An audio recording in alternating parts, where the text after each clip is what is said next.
Tingin mo pa sa top down mo. Yes, on the way home.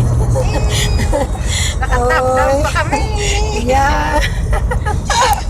Way. Welcome in San Antonio.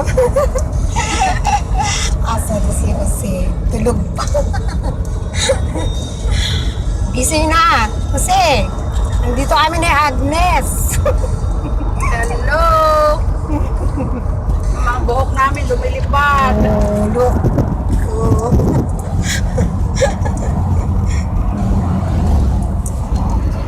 Hindi naman si buhok ko. Ayos naman, oh. Ay, ikaw. Ako talaga alanganin kasi yung haba ng buhok. Mahaba yung buhok. Ay, malanganin yung buhok. Sa akin din, look. Pares pa rin.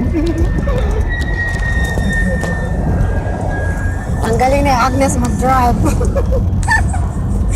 Sanay na. Oh, dapat matuto rin ako.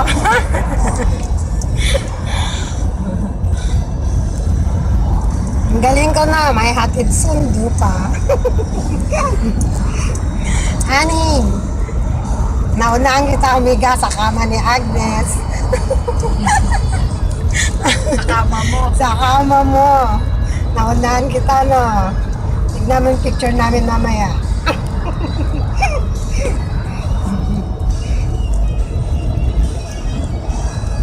Tulog pa sila ngayon, eh. Ano ba? Madaling araw. Daling araw.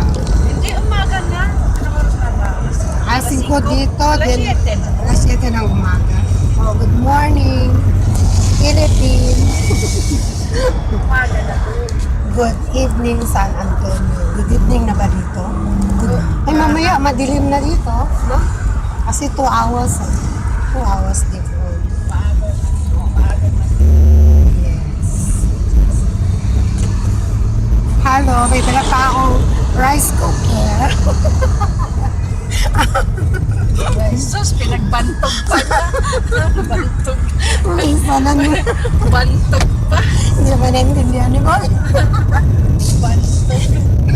Hindi naman natin sinabi.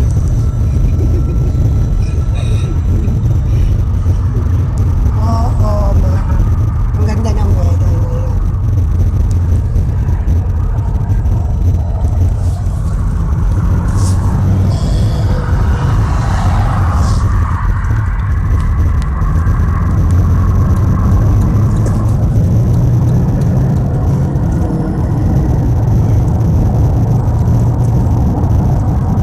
Si Nori. Makita ka din ni Nori. Sige lang. Sige lang. Lumilipad. Tatry ako dito. Bahala ka dyan. Bahala ka dyan. Pupupos na sarili mo. Galing na Agnes. Ting. Mabili. Papunta kami sa Magiron. Magiron o sa libuto? O, sa Libuton. Makibeli kami. Makibeli kami, Berting. Makibeli kami ni Agnes. Social. Nakatry pa siya. Sa Binusa, may Mr. and Mrs. daw doon. Matraffic na nga gising. Sabi ko sa'yo. Buti na lang, umalis tayo ng maaga. Sabi ko sa'yo pag matraffic. Pag ganitong oras mag-traffic na. Uwian na eh. Maya-maya, ano na siya. Di ba sabi ko sa'yo, wait, ay, alis tayo na alas 5. Tamang-tama lang, di ba? Okay, bye-bye.